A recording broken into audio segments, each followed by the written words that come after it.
Con todo este contexto, Lucía, ya hay gente que está pensando en que hay que hacer cambios a la ley 348. De hecho, ya hay una propuesta para hacer cambios a la ley. Es tiempo de hacer cambios antes de que entremos al punto especial del cambio que se quiere proponer. Pero, ¿qué dice Lucía? ¿Es tiempo de hacer cambios a la ley 348? Sí, efectivamente creemos que toda ley es perfectible y en este momento creo que hemos hecho énfasis en que no está en el problema en la ley misma, ¿no? En el documento, en el papel, sino en todo lo que implica la implementación. Hemos visto que ha habido realmente muchos avances, ¿no? Desde hace 11 años para su implementación y vemos también que no ha sido suficiente, se puede decir, ¿no? Entonces tenemos obviamente grandes retos, desafíos que no solamente tienen que obviamente asumir desde el gobierno central, sino también desde los gobiernos departamentales y municipales, ¿no? Consideramos que es muy importante, que es lo que no pasa o pasa un poco en nuestro país, que toda ley que se aprueba en un determinado tiempo debería evaluarse su impacto, ¿no? Porque cualquier ley que se aprueba se aprueba porque hay una necesidad, porque esa ley tiene que resolver grandes problemas de la población, ¿no? Entonces, lo que no se hace, y creemos que hay que hacer énfasis en eso, que desde la Asamblea Legislativa Plurinacional, desde la instancia, o por supuesto del órgano ejecutivo, se tiene que medir, se tiene que evaluar ese impacto con datos, con evidencias oficiales, ¿no? Entonces, consideramos que para realmente asumir dónde están estas falencias de la ley 348, cuáles han sido estas debilidades en cuanto a su implementación, dónde radica. Sí, sabemos desde la sociedad civil que falta presupuestos, que no se ejecuta, que por supuesto falta también la fiscalización, pero es importante de pronto hacer una verdadera evaluación, ¿no? Viendo su alcance, la magnitud, el impacto que ha tenido. A partir de ello, por supuesto que todas las organizaciones estamos, por supuesto, también convencidas de que es importante hacer estos ajustes, pero a partir de esa evaluación, ¿no? Sin embargo, también yo hago un énfasis, nosotras tenemos muchas propuestas, hemos estado acompañando también algunas modificaciones en cuanto a esta ley 348, sin embargo, no hemos tenido un eco en la misma Asamblea Legislativa Plurinacional, ¿no? Y nos ha sorprendido que se pueda de alguna forma presentar una ley, un proyecto de ley por parte de la senadora Arce, y que evidencia pues que es un proyecto de ley que en vez de avanzar realmente es un retroceso para todos los derechos de las mujeres, pero en especial para los derechos de las mujeres, de las niñas, de las adolescentes que denuncian a un sistema que ya es un sistema realmente insensible, ¿no? Entonces es realmente muy preocupante esta situación y seguramente vamos a estar hablando un poco más en detalle respecto a esto. Claro que sí, le voy a pasar la primera pregunta a Paula. Sí, hemos conocido nosotros también el proyecto de ley 143, ¿no? Que bueno, es un proyecto general, pero que incluye también una posible modificación al proyecto 348, en concreto al artículo 94, que tiene que ver con las pruebas que tiene que presentar una víctima. La ley 348 dice que tiene que ser la fiscalía, pues yo hago la denuncia y para eso está la fiscalía, para que busque y encuentre las pruebas de mi denuncia. Sin embargo, la propuesta esta de la que estamos hablando, 143, cambiaría eso. ¿Qué nos puede decir, Paula?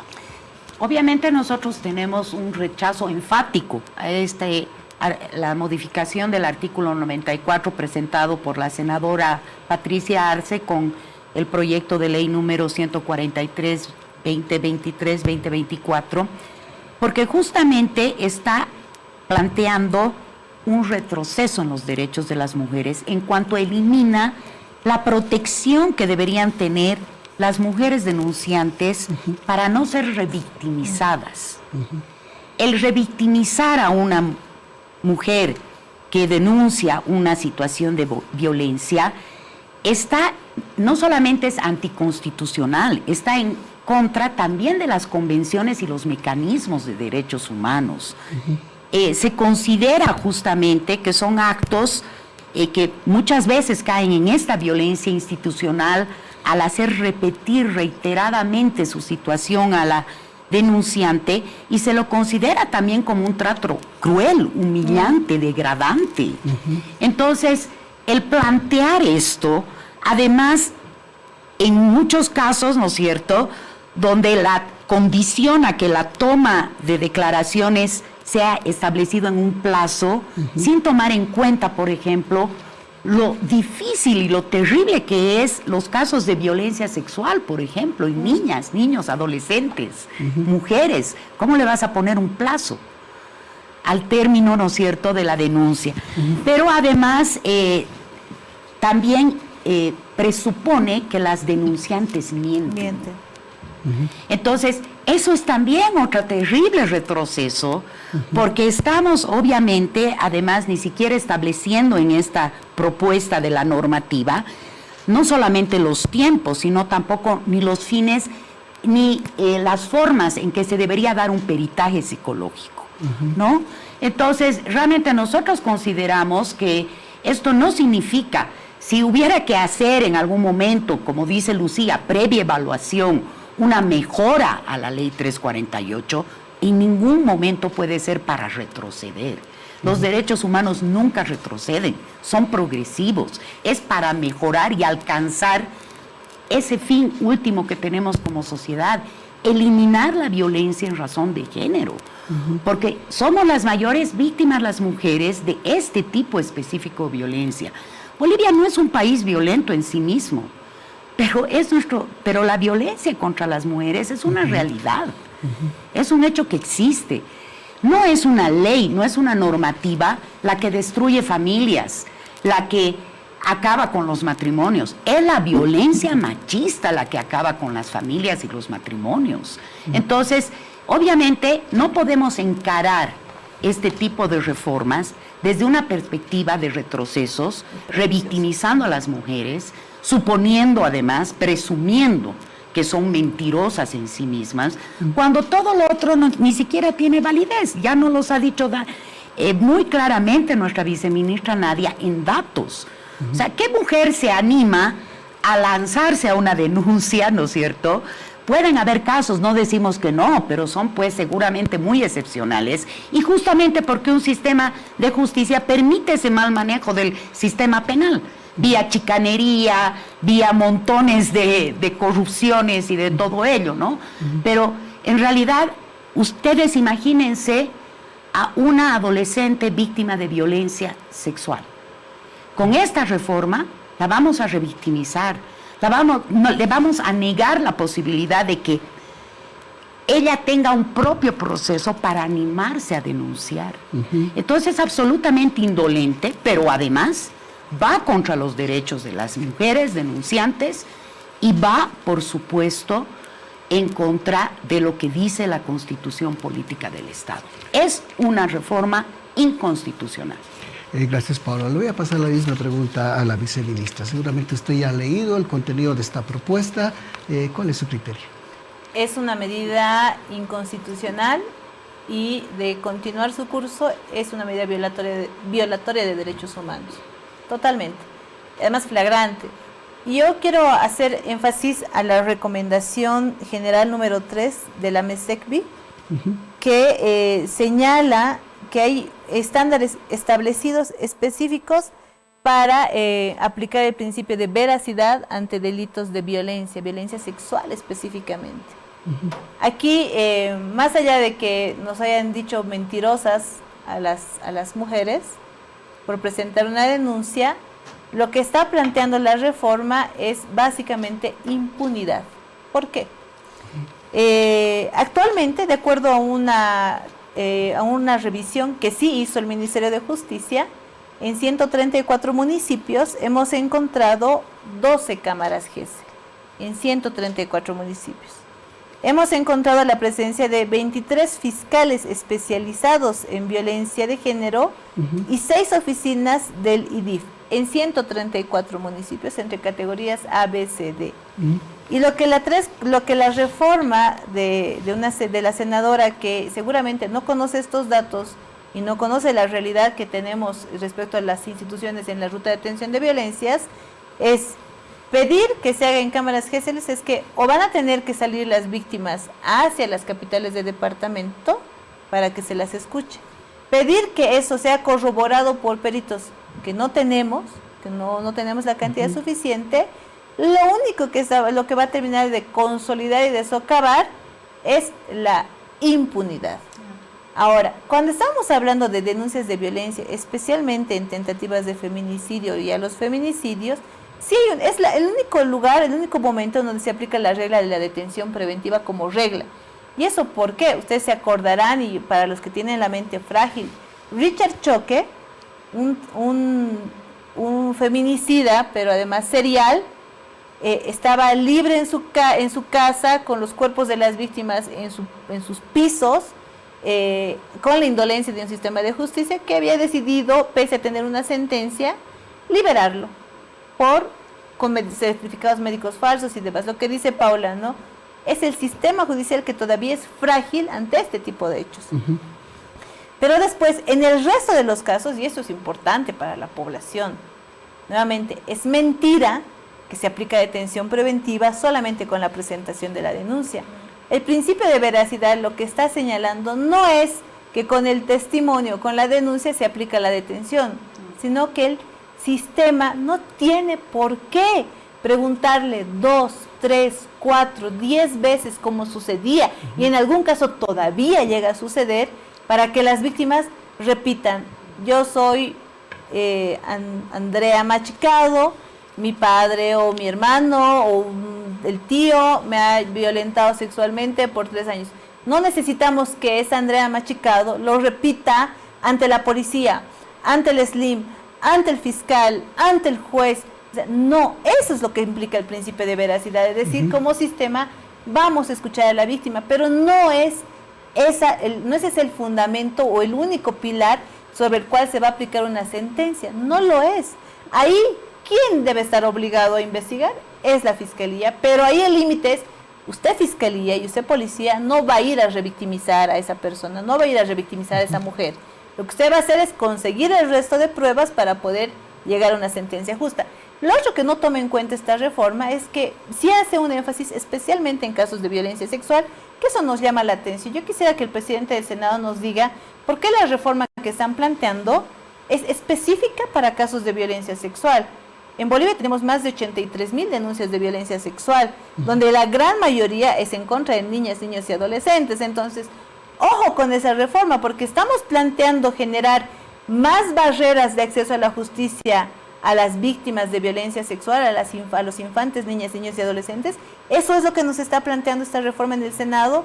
Yo quiero creer que no, y lo digo nuevamente con mucho respeto, con mucho cariño, a alguien que yo considero, creo que se equivoca en su declaración como es el presidente del Senado, pero ahí su labor como autoridad es reencaminar este proceso. Ojo con que se puede generar un retroceso muy fuerte a las víctimas más débiles que tenemos en el eslabón de víctimas de violencia.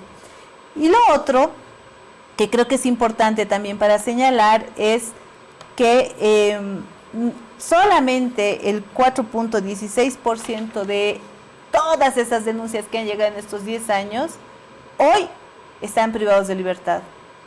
Yo coincido, hay denuncias falsas de mujeres contra hombres, con seguridad, debe haberlas, tal vez no sean pocas.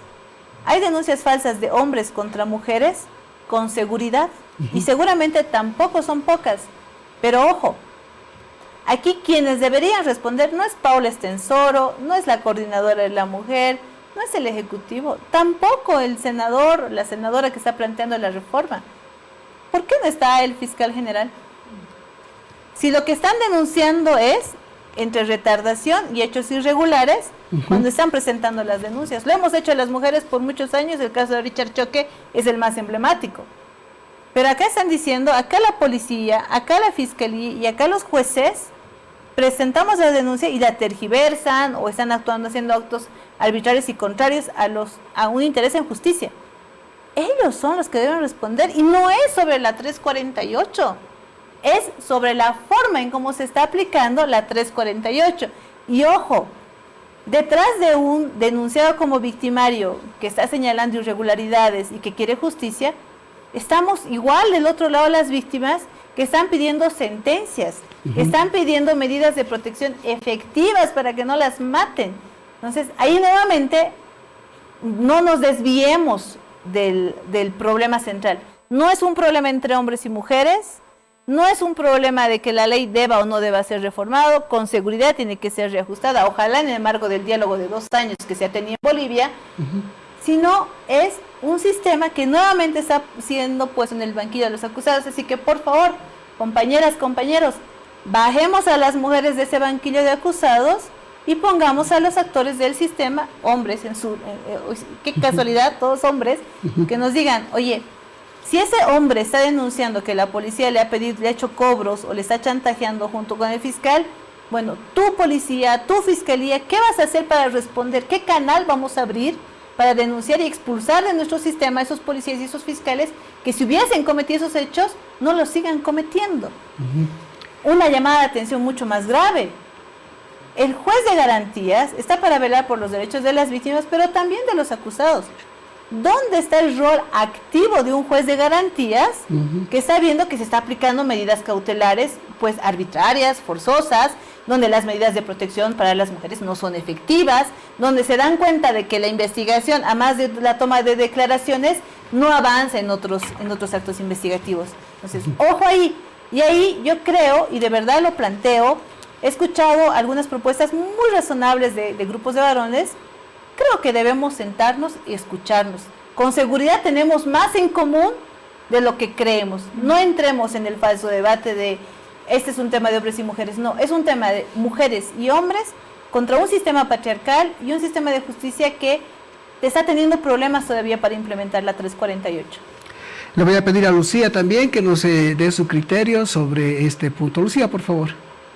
Claro que sí, evidentemente todas más de 770 organizaciones, redes, nos hemos pronunciado enfáticamente en las pasadas semanas, analizando este proyecto de ley, y evidentemente, como lo mencionaron, es inconstitucional, ¿no? Hay que aclarar a la población que la ley 348, la que está vigente por supuesto, protege en un articulado específico la revictimización, es decir, protege que los operadores de justicia, la policía, la fiscalía, de alguna forma y otras instancias puedan hacer pasar por etapas, por procedimientos que de alguna manera revive el trauma en el caso, por ejemplo, de víctimas de violencia sexual, ¿no? Entonces, la ley 348 protege, pero además también las convenciones internacionales. ¿Qué hace este proyecto de ley concretamente cuando plantea la modificación del artículo 94? Es, en este caso, eliminar esta protección a las mujeres que denuncian cualquier tipo de violencia, en especial la violencia sexual, ¿no? No solamente, ya decían mis compañeras, mujeres, sino también niñas, adolescentes. Y hay que hacer hincapié en un aspecto, ¿no? No es fácil denunciar. No es fácil denunciar. Mujeres, adolescentes viven toda una situación de violencia sistemática que por las evidencias que se presentan cotidianamente, son mujeres que realmente viven, se puede decir, una violencia sistemática, ¿no? Años de violencia, y que en algún momento se animan a denunciar porque corre en riesgo su vida, corre en riesgo la vida de sus hijos, entonces se animan a denunciar. Entonces, frente a esto, obviamente, la ley 348 protege y de pronto determina ciertos protocolos y procedimientos para que las declaraciones de esta víctima de violencia realmente puedan darse en un marco de condiciones, ¿no? Que de alguna forma no logre nuevamente revivir, como decimos, el trauma. Entonces, esto es un aspecto muy importante, ¿no? Y eso nos habla, por supuesto, desde las mujeres que viven esta situación, es una preocupación, y por supuesto una preocupación en el sentido de que esto sí se aprobaría en la Asamblea, realmente sería un retroceso fatal, pero además, como ya se decía también, es inconstitucional, ¿no? Entonces, esto es muy importante de relevar, por eso creemos que hay que abrir un espacio, por lo menos la Asamblea Legislativa Plurinacional tiene que abrir un espacio, especialmente la comisión que está a cargo de su tratamiento, la senadora, para de alguna forma informarse también de estas de datos, pero también de realidades en cuanto a qué es lo que de alguna forma, por qué es un proyecto de ley de pronto que va en contra de los derechos de las víctimas. Creemos que es muy importante también analizar de forma técnica, por supuesto, ¿no? Para que de alguna forma también podamos tener criterios técnicos, jurídicos y por supuesto también en el marco de la protección de los derechos de las mujeres. Bien, amigos, el debate está abierto. Voy a agradecer mucho a Paula, también a la viceministra Nadia, y en la distancia le mando un fuerte abrazo a Lucía. Me quedo con lo que decía la viceministra, que también fue refrendado por ustedes, ¿no? Este no es un problema de hombres contra mujeres, ni de mujeres contra hombres, ¿no? Es un problema de hombres y mujeres contra un sistema patriarcal, contra un sistema de justicia que definitivamente no funciona, ¿sí?